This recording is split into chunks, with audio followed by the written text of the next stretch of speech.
Good morning all student. आज हम BEd first का जो अध्ययन क्षेत्र विषय वो हमारा विषय उसके प्रति जो सिलेबस संस्था के अंदर करवा दिया गया था उसमें कुछ बकाया है, उसके हिसाब से हम आज दूसरी क्लास लेने जा रहे हैं। अध्ययन क्षेत्र पर विद्यालय विषयों का प्रभाव,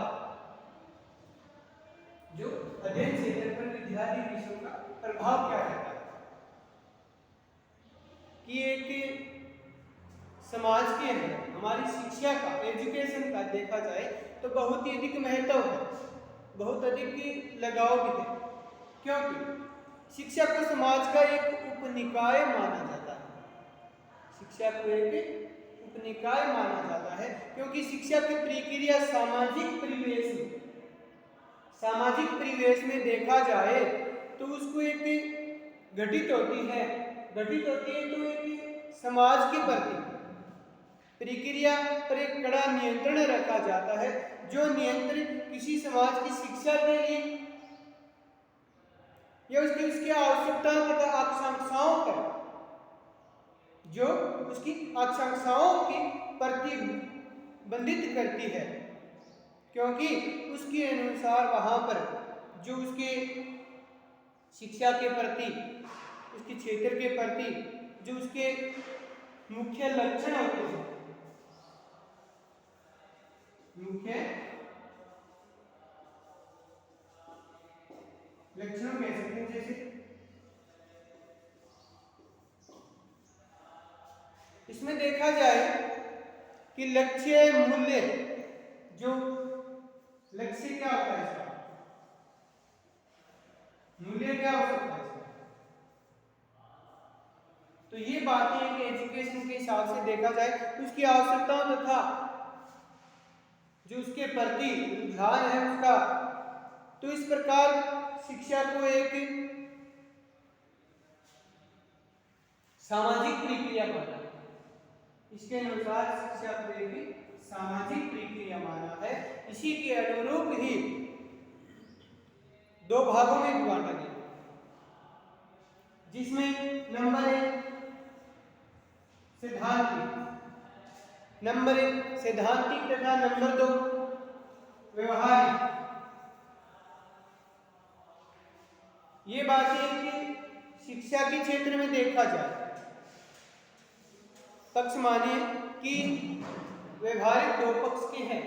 जो अलग अलग पक्ष बताए हैं फर्स्ट और सेकंड, तो उसके अनुरूप वहां पर एक प्रक्रिया के अनुरूप देखा जाए कि विकास दर्शन शास्त्र, समाजशास्त्र, राजनीति तथा मनोविज्ञान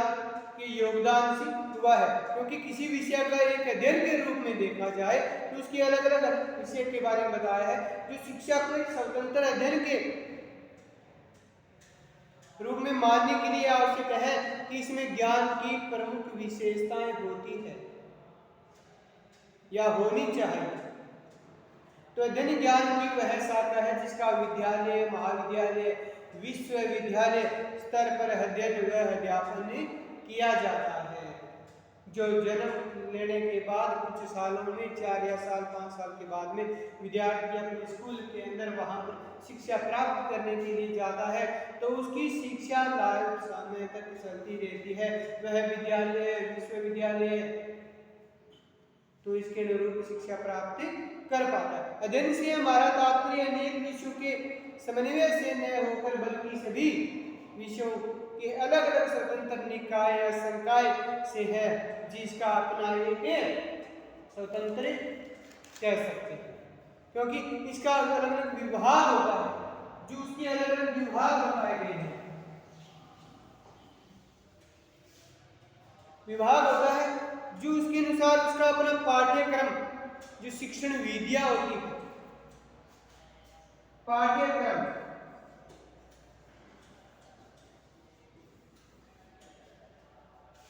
इसका दूसरा भाग पाठ्यवस्तु,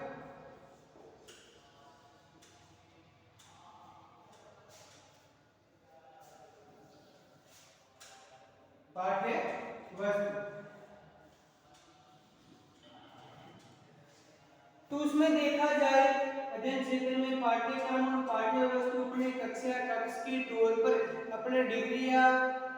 बोर्ड के हिसाब से जो परीक्षाएं देते हैं उसको हासिल करने के लिए पाठ्यक्रम होता है। पाठ्यक्रम हमारा सेशन के हिसाब से कितने साल का है उसके हिसाब से वो एक पाठ्यक्रम हो जाता है। और ये पाठ्य वस्तु जो एक प्रश्न पत्र हमारे कंपटीशन या परीक्षा के दौरान तैयार किया जाता है तो पाठ्य वस्तु के हिसाब से किया जाता है कि हमारा जो सिलेबस बोला जाता है सिलेबस कितना है, एक सेमेस्टर के हिसाब से, 2 सेमेस्टर के हिसाब से है या 3 के हिसाब से, अलग अलग सेमेस्टर के हिसाब से या द्विवार्षिक या वार्षिक के हिसाब से, उसके हिसाब से पाठ्यक्रम और पाठ्य वस्तु के हिसाब से प्रश्न पत्र का निर्माण किया जाता है। तो उसके अनुरूप विद्यालय के अंदर विद्यार्थी अपने विषयों को अलग अलग क्षेत्रों में बांट करके अपना अध्ययन प्राप्त कर पाता है। उसी के अनुरूप जो शिक्षण विधियां, बहुत सारी विधियां हैं हमें सीखने के लिए, जैसे हमें व्याख्यान विधि होती है, प्रायोजना विधि होती है, तो अलग अलग विधियां हैं उसको सीखने के लिए हमें क्या कला के हिसाब से, जैसे प्रोजेक्ट विधि है या मेथड विधि है या कोई मॉडल बनाने के लिए हमें क्या चीज़ों की आवश्यकता होती है। जैसे मॉडल बनाने के लिए हमारे हिसाब से प्रायोजना क्या होनी चाहिए, क्या होनी चाहिए, प्रायोजना जो क्रम वाइज कि क्रम वाइज के हिसाब से हमारे पास इतना संसाधन या साइड सामग्री वस्तु है कि नहीं,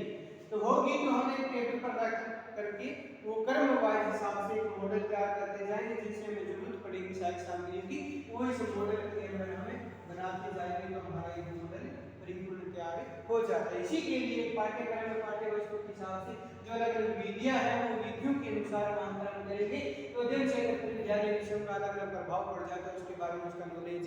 अधिक हो जाता है। और देखिए बात उसकी स्वयं की विषय वस्तु होती है जो अपने खुद की पाठ्यक्रम पाठ्य वस्तु के अनुसार जो विषय वस्तु होती है, क्योंकि उसकी विषय वस्तु के अनुरूप ही विद्यार्थी आगे से आगे कक्षा में जाकर के कुछ न कुछ वहां पर पढ़ता है, तो उसके हिसाब से उसकी खुद की विषय वस्तु ही मानी जाती है। तो इस प्रकार किसी भी विषय को अनुशासित बनाने के लिए, किसी विषय को अनुशासित बनाने के लिए उसकी अलग अलग विशेषताएं हैं कि हम उस सब्जेक्ट को या अपने क्रम के हिसाब से उसको अनुशासित बनाएंगे तो उसकी विशेषता क्या रहेगी। नंबर 1 विशेषताएं हैं प्रसंग, जो थीम बोला जाता है, प्रसंग किस हिसाब से होनी चाहिए, एक सारांश के तौर पर, प्रारूप के तौर पर हमारी थीम अच्छी होगी, हमारी सोच अच्छी होगी, हमारा उसके प्रति लगाव होगा, तो हम उसको एक थीम की तौर पर, प्रसंग के तौर पर लेकर चलेंगे, हमारी विशेषता के अंदर ढल जाता है और अपना दिल से एजुकेशन के लेवल में ढल जाता है, अपने पॉजिटिव की तरफ हमारा लक्ष्य वो बढ़ जाता है, ना कि हम एक रास्ता भटक जाते हैं, नेगेटिव की तरफ चले जाते हैं, ये कभी नहीं हो पाता, क्योंकि प्रसंग के हिसाब से वो सही होना चाहिए। नंबर 2 विषय वस्तु,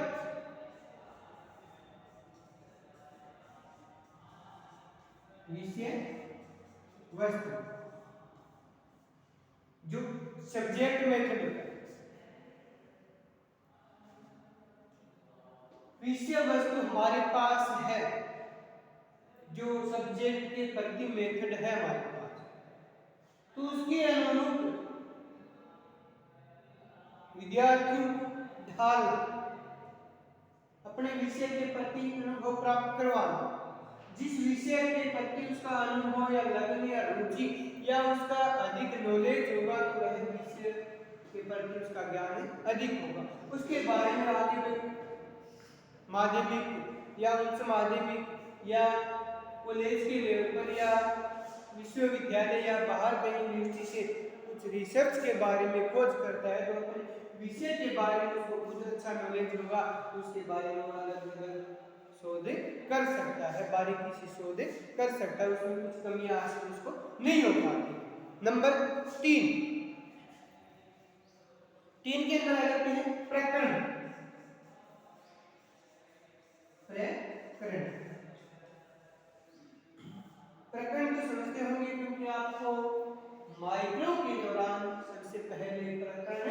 नोट करना होता है और उसको अंडरलाइन या आरेखन भी करना होता है। प्रकरण जो प्रकरण है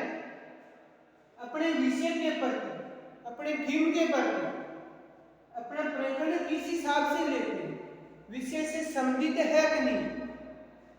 उसकी संगतता अपने विषय से है कि नहीं,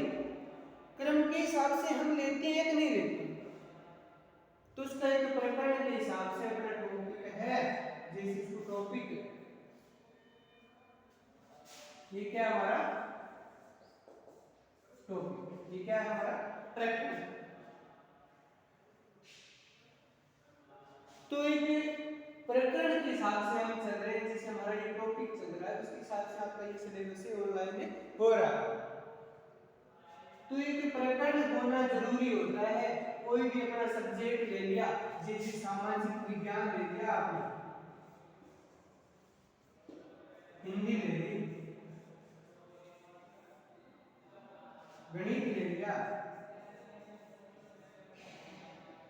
रसायन विज्ञान ले लिया,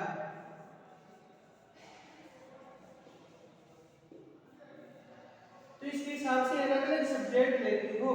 तो उसी के अनुरूप अपना जो प्रकरण होना चाहिए, जैसे हिंदी के अंदर प्रकरण कौन सा ले ले, व्याकरण ले ले,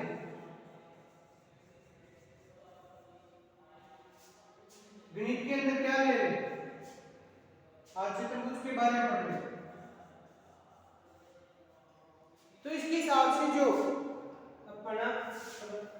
प्रकरण हो जाता है, और जो प्रकरण के हिसाब से चलते हैं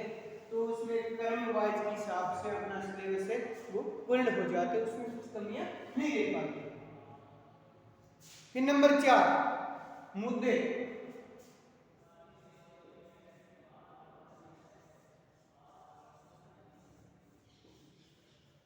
चार नंबर के अंदर क्या कहते हैं, मुद्दे। मुद्दे अपने इसका इश्यू क्या रहता है, इसका मुद्दा क्या रहता है, जो एक अध्ययन क्षेत्र पर विद्यालय विषयों का प्रभाव बनाते हैं, उसी के हिसाब से तो उसके मुद्दे क्या रहते हैं, मुद्दे के हिसाब से हमारा एक पाठ्यक्रम शिक्षण विज्ञान के अनुरूप विद्यालय विषयों का प्रभाव अधिक रुचि लगने बन जाता है। 5 मूलभूत प्रश्न। सर बैटरी से मूलभूत प्रश्न।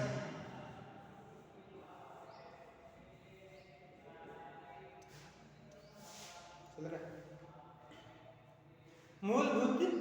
प्रश्न जो फंडामेंटल क्वेश्चन होते हैं उसके हिसाब से उसको मूलभूत प्रश्न बोला जाता है, जो एक क्रम वाइज के हिसाब से मेन क्वेश्चन है, जो अध्ययन क्षेत्र पर विद्यालय विषयों का प्रभाव डालता है, उसके अनुरूप उसके विशेषताओं के अंदर के मूलभूत प्रश्न होने जरूरी है, क्योंकि उसका एक विद्यालय विषयों प्रभाव के अनुरूप उसको देखा जाए फंडामेंटल क्वेश्चन सही है कि नहीं, वो बात इसके अंदर ही आ जाए। 5 उत्प्रेरणात्मक उद्देश्य। 6 प्रेरणात्मक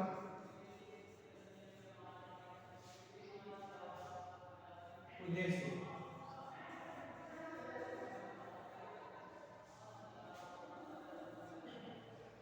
उत्प्रेरणात्मक उद्देश्य के अंदर जो ऑब्जेक्टिव की तरफ हमें ले जा रहा है, या उसकी हमें प्रेरणात्मक उद्देश्य से हमें प्रेरणा देने वाले उसकी उद्देश्य क्या रहेंगे, उसके हिसाब से जो मूलभूत प्रश्न है उसके बाद में प्रेरणात्मक उद्देश्य आ जाते हैं, तो उसको हम आसानी पूर्वक मानते हैं कि नहीं मानते, जो एक प्रभाव डालता है अध्ययन क्षेत्र के तौर, तो उसको एक आसानी पूर्वक मानेंगे तो प्रेरणात्मक उद्देश्य के अंदर ये बातें आ जाती हैं। नंबर 7 में क्या है, पाठ्यक्रम।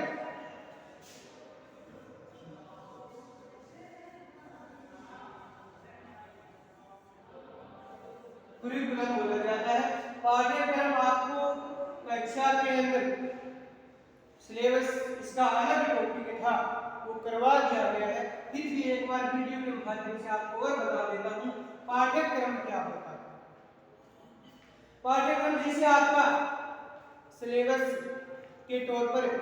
डिग्री के हिसाब से या क्लास के हिसाब से 2 वर्ष का है या ग्रेजुएशन के हिसाब से 3 वर्ष का है या इंटीग्रेटेड का हिसाब से 4 वर्ष का है। तो जो जैसे 4 साल की बुक है 1 2 3 और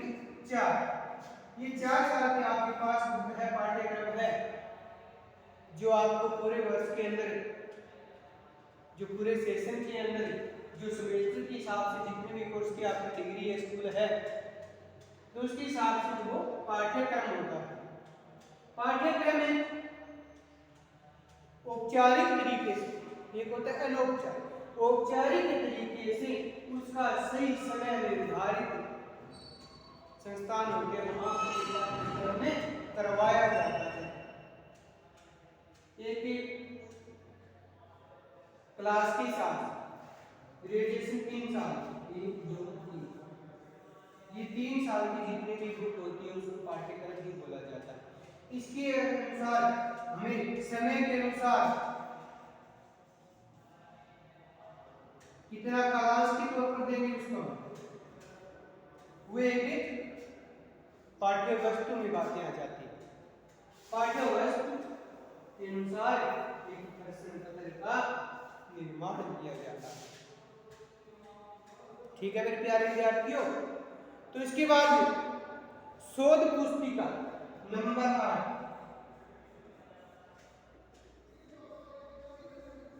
नंबर 8 क्या है? शोध पुस्तिका।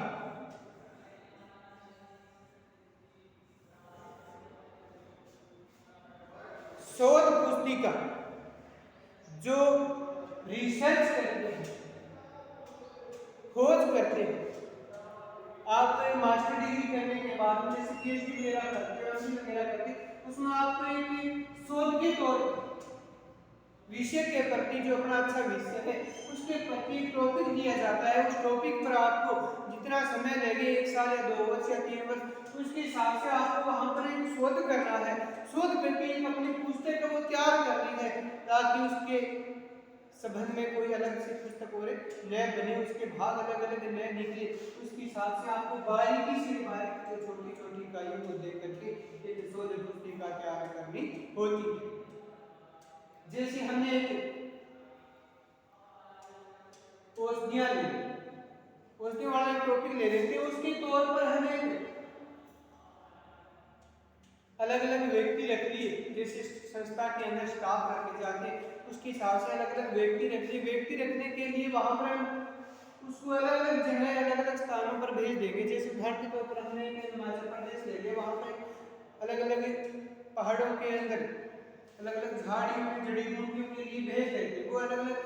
जड़ी बूटियां लेके आते उसको एक सुखाने के माध्यम से उसको पिसाई कर करके एक मशीन के द्वारा एक टेबलेट के तौर पर गोल आकार में गोलियां बना दी जाती है।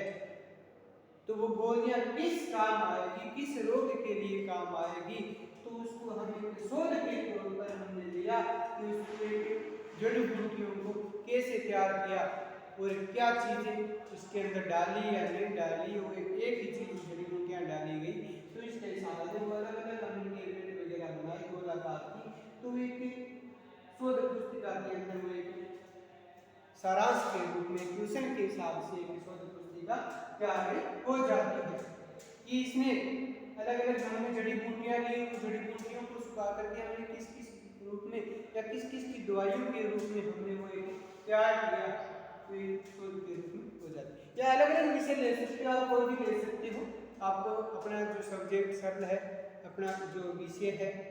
रुचिकार है उसके अनुसार आप एक शोध पुस्तिका तैयार कर सकते हो जो अलग अलग रिसर्च कर सकते हो। जो एक उदाहरण के तौर पर पनीर का भी ले सकते हैं। दूध माली का वो दूध लेके आता है वो बढ़ जाता है उसको एक पनीर के रूप में वो ढाल देता है तो दूध खराब या नष्ट अवस्था में वो नहीं जाने देता। फिर इसके बाद 8 नंबर हो गया 9 नंबर अनुसंधान क्षेत्र।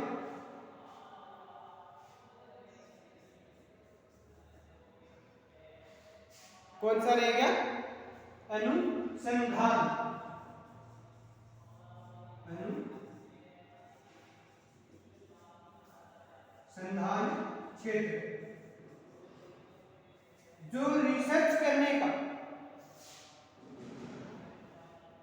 क्षेत्र कौन सा है, अनुसंधान करने का क्षेत्र कौन सा लिया है, कौन से टॉपिक के हिसाब से हमने वहां पर एरिया के अंदर जाना है। किसी को स्टाफ को देखा जाए, किसी व्यक्ति को एक अनुसंधान करने के लिए बाहर कोई संस्था में भेजा जाए कि उस संस्था के अंदर आप एक अलग रिसर्च करके लेके आओ कि इसमें क्या आपको अच्छा लगे क्या नहीं लगे, उसके पॉजिटिव के रूप में हम एक अध्ययन के क्षेत्र के रूप में उन विद्यालय विषयों का प्रभाव डालने के तौर पर उसका अनुसंधान करते हैं, तो वो एक क्षेत्र लिया जाता है। अपने आर बार का भी क्षेत्र ले सकते हैं। मैंने उदाहरण के तौर पर पीछे भी बताया कि आपको तहसील के तौर पर या अलग अलग आर बार के क्षेत्र है, गांव है, वहाँ के अलग अलग स्कूलों में से विद्यार्थी लेते हैं, उसका एक कंपटीशन एग्जाम करवाते हैं। कंपटीशन एग्जाम करवाने के बाद में उसमें फर्स्ट, सेकंड और थर्ड ये कौन सी विद्यालय से निकलते हैं उसके हिसाब से वहां पर एक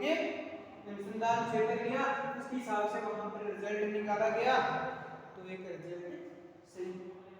प्रक्रिया में निकल पाता। फिर आगे का 10 नंबर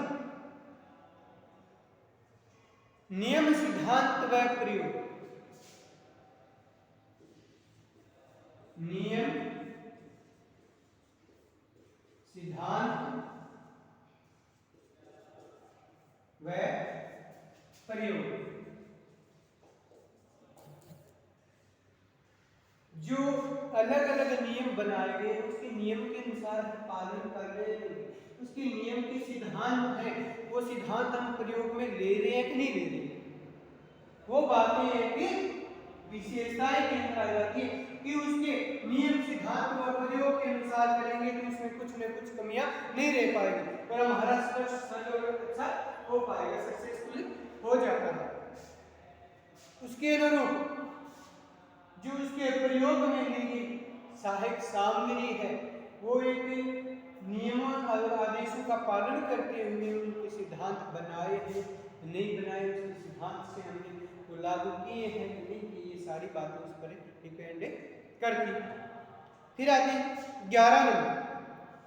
शिक्षण विधियां।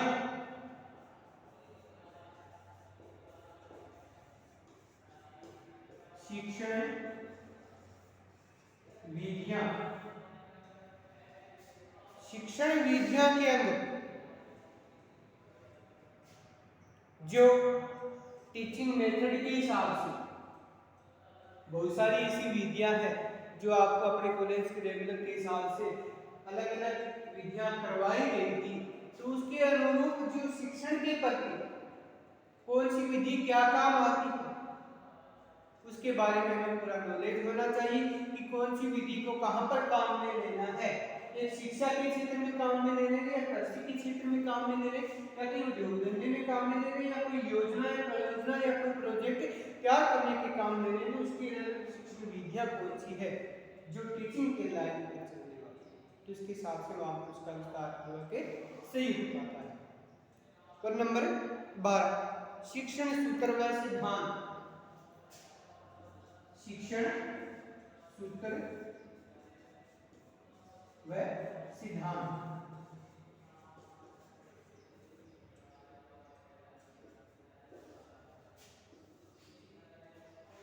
जो एक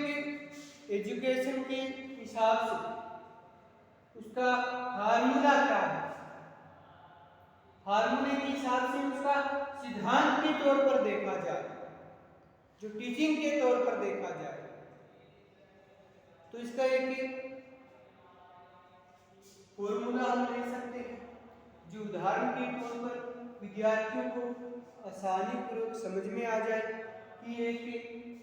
अध्ययन क्षेत्र पर विद्यालय विषयों का प्रभाव डालने के लिए एक शिक्षण सूत्र व सिद्धांत हम प्रयोग में लेंगे तो एक विद्यार्थी को समझने में आसानी हो जाएगी, इसमें कोई समस्या नहीं आती। तो इससे बहुत सारे ऐसे टॉपिक हैं जो एक विशेषताएं के अंदर आ जाते हैं। तो ये सारी आज की विशेषताएं परिपूर्ण हो जाती हैं। इसको एक समझने में कोई समस्या है तो उसको अच्छी तरह वीडियो को देखने के माध्यम से उसको हल हो जाएगा। आगे, विद्यालय में संचालित कक्षाओं के सत्रानुसार जो क्या है उसके अनुरूप विभिन्न विषयों के पाठ्यक्रम संबंधी समस्त क्रियाकलाप विद्यालयों में कराए जाते हैं। जो कक्षा या कक्ष के अंदर शिक्षक और शिक्षार्थियों के बीच में जो वार्तालाप के हिसाब से बातें करवाई जाती है, जो पाठ्यक्रम संबंधी समस्त क्रियाकलाप करवाए जाते हैं, वो विद्यालय में अध्ययन के क्षेत्र विभिन्न प्रकार के संकाय के जो अलग अलग विषय हैं उसके अनुरूप कराए जाते हैं। पढ़ाए जाने वाले विषय भाषा के अंतर्गत आते हैं हिंदी,